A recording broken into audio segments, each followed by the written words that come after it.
Mateus capítulo 13.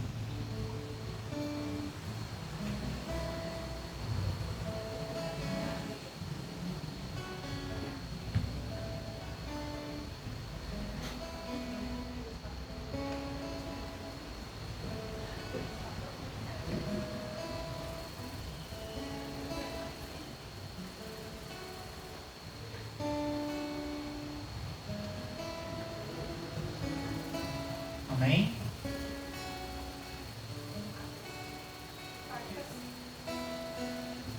Mateus capítulo 13. Diz assim: No mesmo dia, saindo Jesus de casa, sentou-se junto ao mar. E grandes multidões se reuniram a ele, de modo que, entrando ele em um barco, assentou-se, toda a multidão estava em pé na praia. E falou-lhes muitas coisas por parábolas, dizendo: Eis que um semeador saiu a semear. E quando ele semeava, algumas sementes caíram junto ao caminho, e vieram as aves e as devoraram. Algumas caíram em lugares pedregosos, onde não havia muita terra, e imediatamente elas brotaram, porque não havia terra profunda. E quando o sol nasceu, queimaram-se, porque não tinham raiz, elas murcharam-se. E outras caíram entre os espinhos, e os espinhos cresceram e as sufocaram. Mas outras caíram em boa terra, e deram fruto, algumas 100 vezes, outras 60 vezes, e outras a 30 vezes. Quem tem ouvidos para ouvir, ouça. E vieram os discípulos e lhe perguntaram: Por que tu falas por parábolas? E ele respondendo, disse-lhes: Porque a vós é dado conhecer os mistérios do reino do céu, mas a eles não lhe és dado.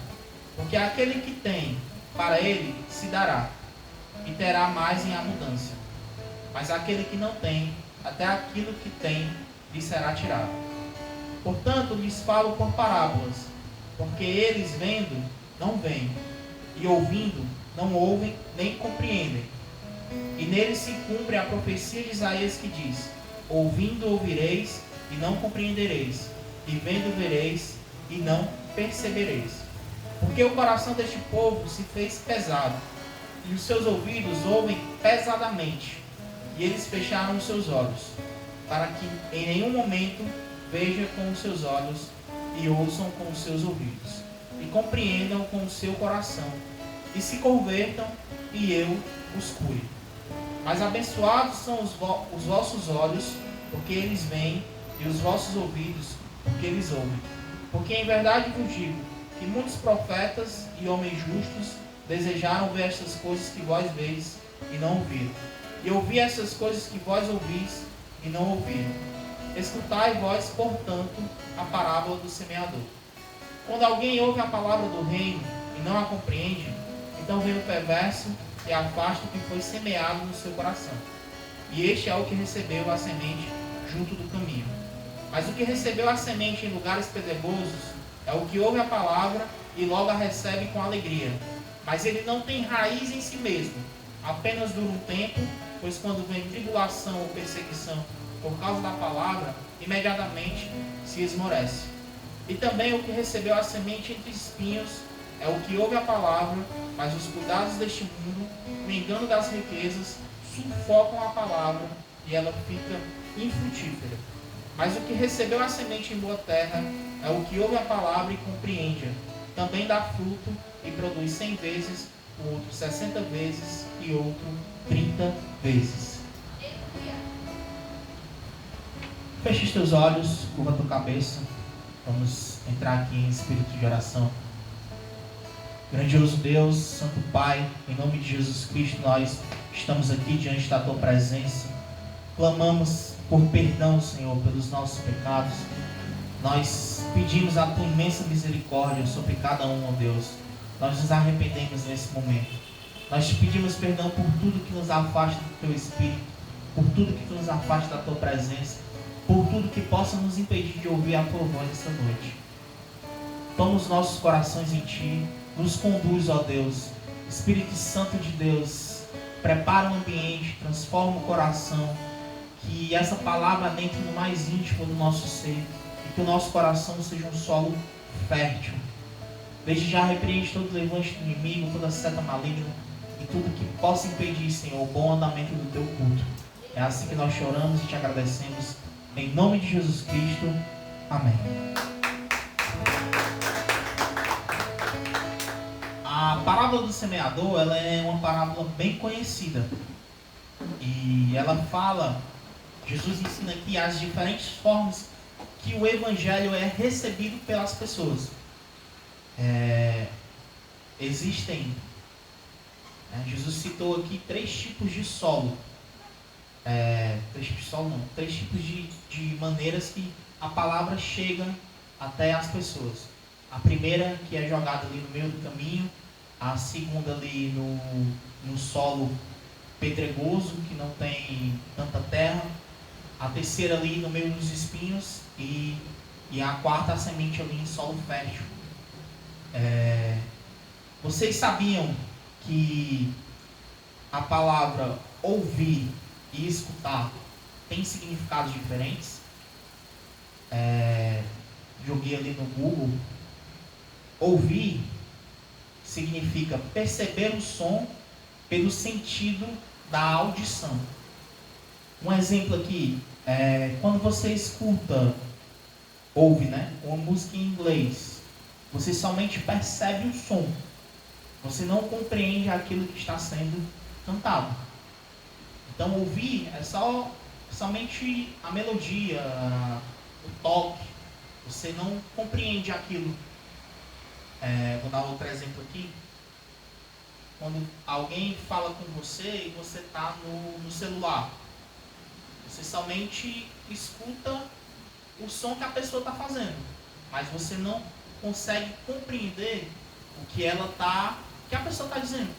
Você não consegue entender, porque a sua atenção está voltada ali pro celular. Não entendi nada. Justamente por isso. Às vezes ela fala comigo, eu estou aqui no celular, aí eu falo, certo. Aí depois que eu largo, eu vou lá e pergunto, foi o que tu falou mesmo? Não entendi. É justamente isso que acontece. A gente percebe o som, mas não compreende o que está sendo falado. E escutar é estar consciente do que se está ouvindo.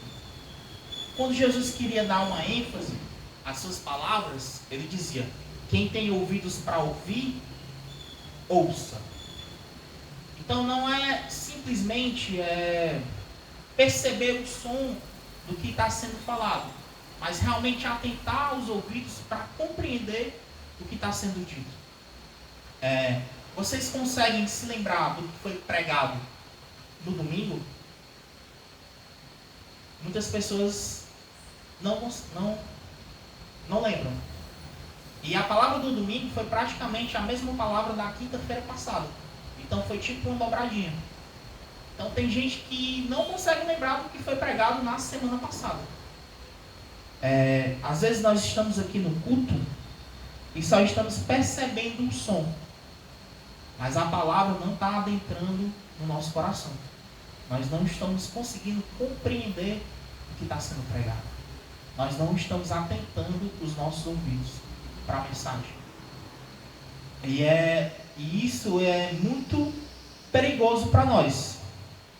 Porque nós nos alimentamos no culto. Nós aprendemos no culto. Então se a gente só chega aqui e senta na cadeira e não atenta os ouvidos para a mensagem, não adianta de nada. Nós vamos sair daqui as mesmas pessoas que chegamos.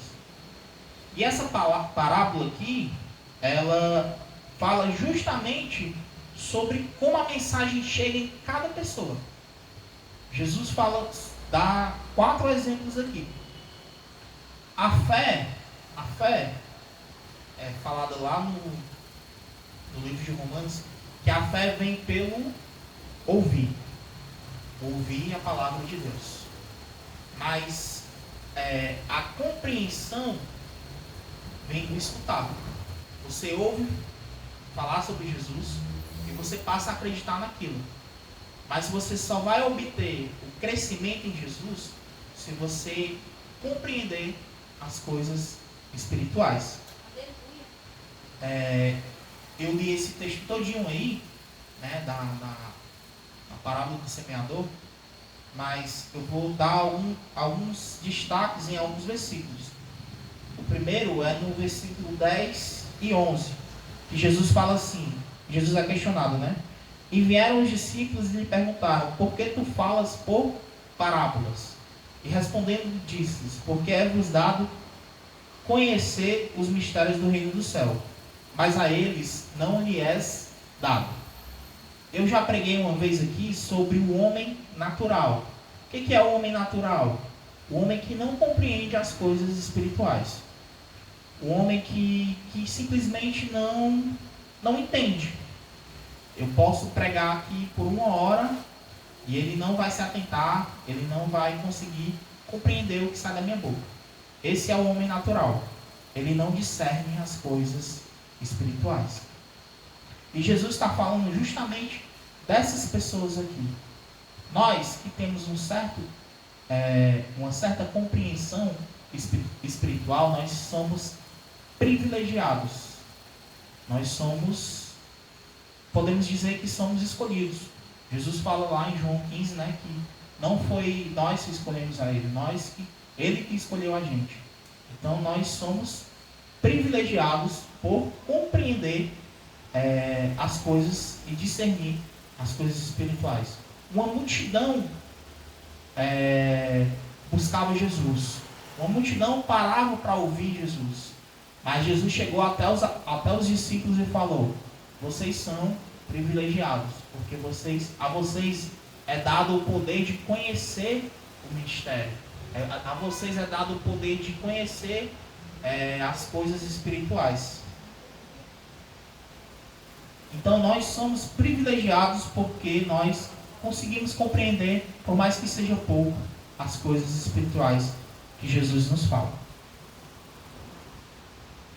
No versículo 15, Jesus fala assim, porque o coração deste povo se fez pesado, e os seus ouvidos ouvem pesadamente, e eles fecharam os seus olhos, para que em nenhum momento vejam com os seus olhos e ouçam com os seus ouvidos, compreendam com seu coração e se convertam, e eu os cure. Em algumas traduções tem dizendo assim, coração endurecido. Coração endurecido. Não sei se vocês já tiveram a experiência de evangelizar e a pessoa simplesmente recusar. Eu não quero conversa com crente. Não quero escutar o que você tem para me falar. São pessoas de coração endurecido. Jesus alertou aqui que a gente iria encontrar essas pessoas. São pessoas que fecham os seus olhos e tampam os seus ouvidos para o Evangelho de Deus. A gente vai ver no mundo muitas pessoas desse tipo, que às vezes o milagre está ali na frente dela e é nítido que é Jesus agindo, e ela tenta explicar de uma forma lúcida, né, que aquilo não foi Jesus.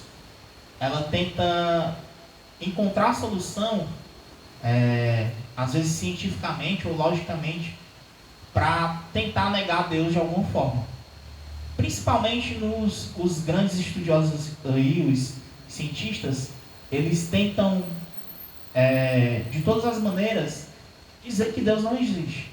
A teoria da evolução, a teoria do Big Bang, o mundo surgiu de uma explosão. Mas não, o mundo surgiu porque Deus o criou. Então vocês vão ver, no decorrer da sua vida, muitas pessoas que tentam esconder a existência de Deus. Eu tive um questionamento esses dias, uma pergunta que às vezes passa pela mente do cristão: se Deus criou tudo, quem criou Deus? Vocês já se questionaram isso? Quem foi que criou Deus? Deus ele foi criado, e eu peguei algo assim, bem explicativo, que foi tipo, abriu muito a minha mente. Tudo que existe já existia. Esse prato aqui, antes dele virar prato, ele era, não sei se é cobre, né? Ele era um cobre, né? E antes dele virar cobre, ele era uma pedra. Então, tudo que existe neste mundo, ele já existiu. O peso da Terra é o mesmo peso de 1 milhão de dias atrás. Ah, pastor, mas as construções? Tudo que foi construído sobre esta Terra já existia. Esse concreto aqui antes era só uma pedra, virou cimento e foi erguido. Mas já estava aqui sobre a Terra, não estava? Se a gente ficar questionando quem criou Deus, a gente nunca vai ter um ponto de partida. Se Deus realmente fosse criado, a gente iria perguntar quem criou o Deus que criou Deus. Vocês estão conseguindo me compreender? A gente nunca teria um ponto de partida. Sempre algo precisaria ser criado até chegar infinitamente. Quem criou Deus? Aí, quem criou Deus que criou Deus? Vocês estão conseguindo me compreender? Então, Deus, ele é o ponto de partida. Ele é o ponto de partida. Se a gente passar dias e dias pensando nisso, a gente ainda não vai conseguir obter a resposta. Então, Deus, ele não é algo que foi criado. Ele é um ponto de partida. Ele viu que a terra era vazia e criou o mar e disse: haja luz, que haja noite, as estrelas vão para ali, os montes vão para ali. Deus, ele é o ponto de partida. Vocês estão conseguindo compreender? Abriu a mente de vocês assim como abriu a minha? Porque eu realmente tinha esse questionamento para mim. Caramba, quem criou Deus? Deus foi criado? Para onde é que a gente vai? Não sei se vocês entendem o multiverso da Marvel ali, né? Como se tivesse vários mundos. Se a gente ficar parando para pensar nessa pergunta, né? A gente vai criando vários mundos para obter a resposta. E no final, a gente não vai encontrar. Porque Deus, ele é o ponto de partida. Amém? E isso também é espiritual. A gente aceitar que Deus, ele é único. A gente compreender de que ele é o ser mais poderoso deste mundo. E não há ninguém que possa contra o nosso Deus. Aleluia. Então aqui no versículo 15, Jesus fala sobre os corações endurecidos. O que impede as pessoas de serem curadas? O coração endurecido. A partir do momento em que essas pessoas abrem o seu coração para um coração de carne, um coração quebrantado, a palavra de Deus fala que Deus não resiste a um coração quebrantado. Então, imediatamente, essas pessoas seriam curadas. Porque aconteceu com Paulo. Paulo era um cara de um coração totalmente endurecido. Mas a partir do momento em que ele teve um encontro com Deus, que Deus chegou para ele e falou: Paulo, por que tu me persegue? A mente dele foi aberta, o coração dele ele foi quebrantado. E a partir daquele momento, ele foi curado da sua cegueira espiritual. Paulo foi curado da sua cegueira espiritual ali e deixou de ser homem natural.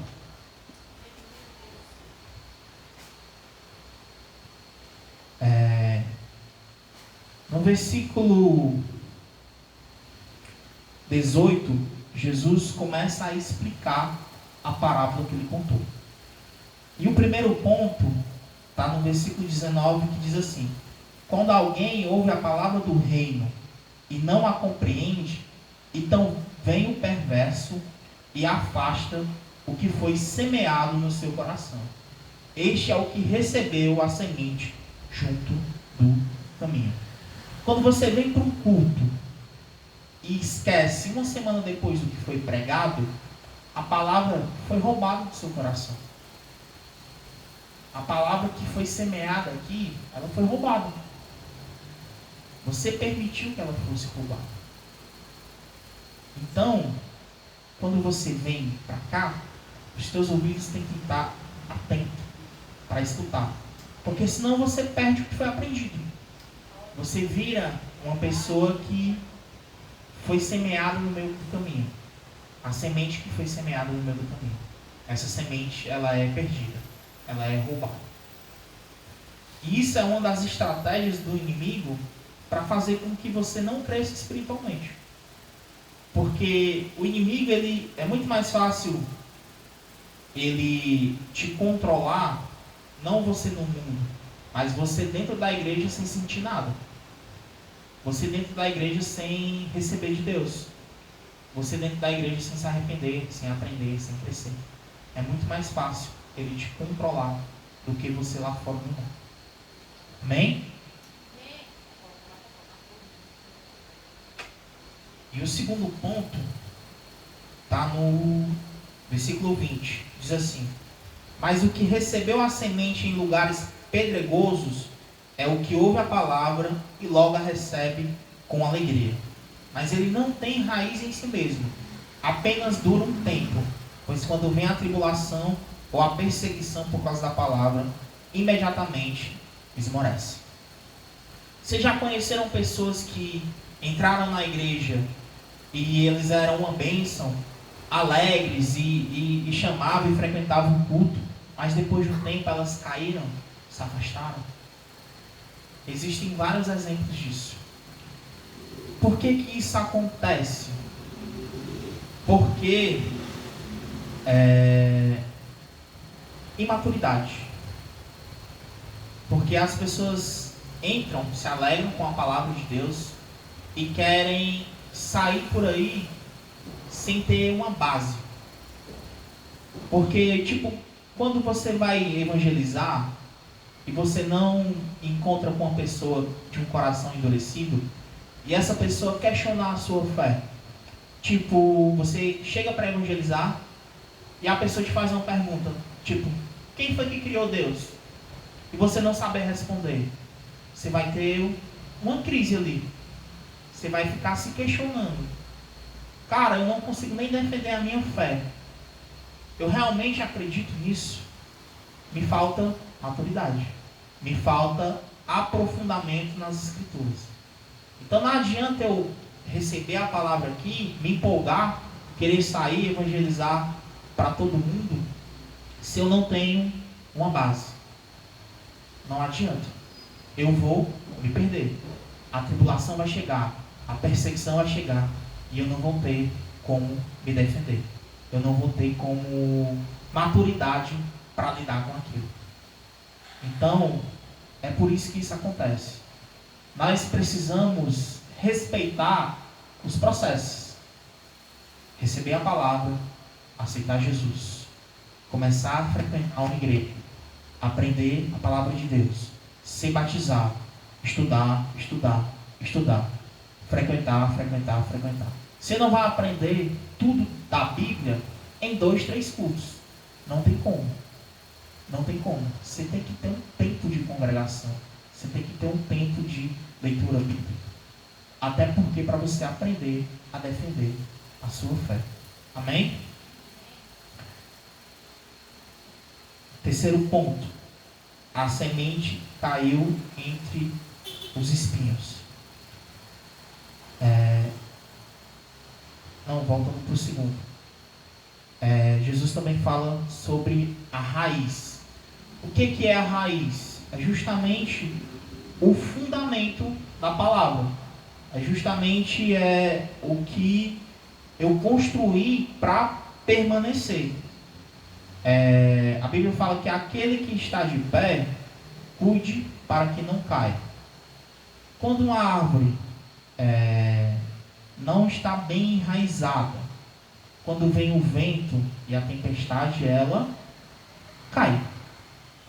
Então nós precisamos firmar os nossos pés para quando vir a tribulação, quando vir as perseguições, nós continuarmos firmes.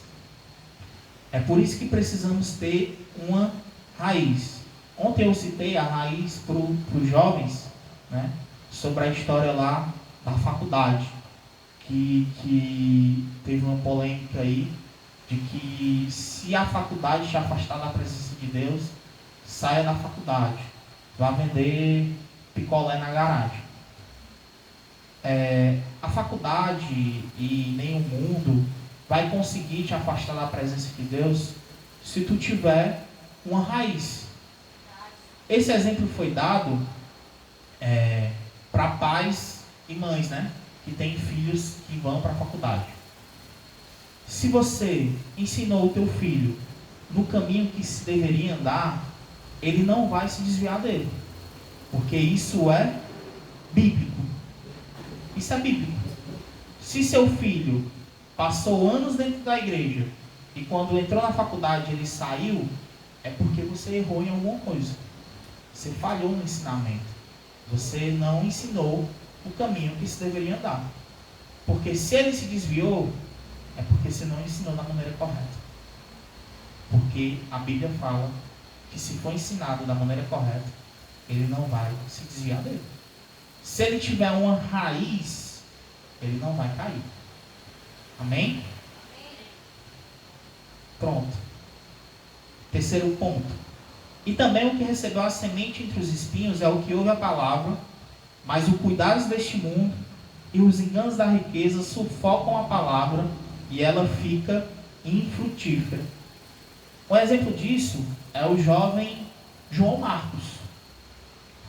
João Marcos, ele, quando foi fazer a sua viagem missionária, quando ele chegou no meio do caminho, ele desistiu.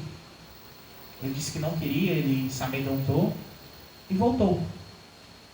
No momento que ele recebeu a palavra, ele se alegrou e disse: vou pregar também junto com os missionários, com os apóstolos. Só que quando ele chegou no meio do caminho, ele desistiu. E ele teve até um pequeno desentendimento com Paulo, porque Paulo ficou com raiva dele ali. Eu não quero andar com esse menino aí porque ele desistiu, ele me abandonou. Não quero mais conversa com ele.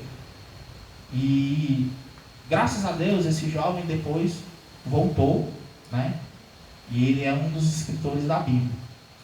Mas ele recebeu a palavra ali e voltou. Desistiu no meio do caminho. Porque acontece que nós recebemos a palavra e muitas das vezes nos sentimos atraídos pelo mundo. Nós passamos a olhar as festas, como o povo que está lá fora é alegre, como o povo que está lá fora está se divertindo, e a gente está aqui dentro da igreja. E muitas das vezes a gente se entristece com isso. Só que o que a Bíblia fala sobre isso?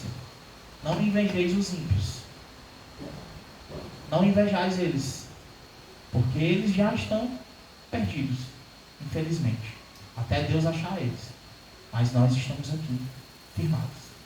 Então, muitas das vezes a gente vê um jovem, entra na igreja, se alegra, recebe, mas vai o amiguinho lá, chama e ele se perde. Acontece muito.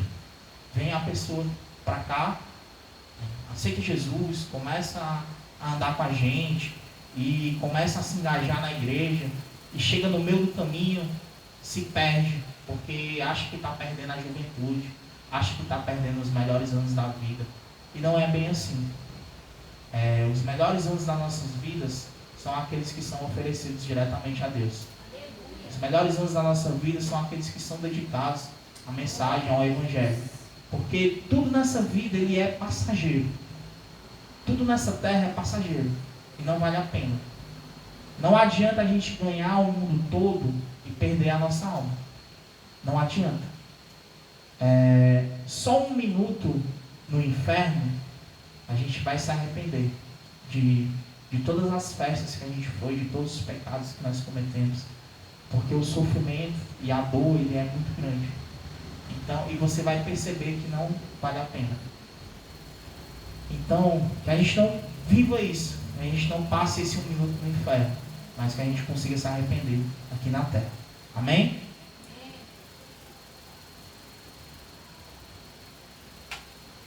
E finalmente, a palavra que é a semente que é depositada em boa terra. A semente que é depositada em boa terra é aquela semente que você ouve e compreende a palavra. Você ouve e compreende.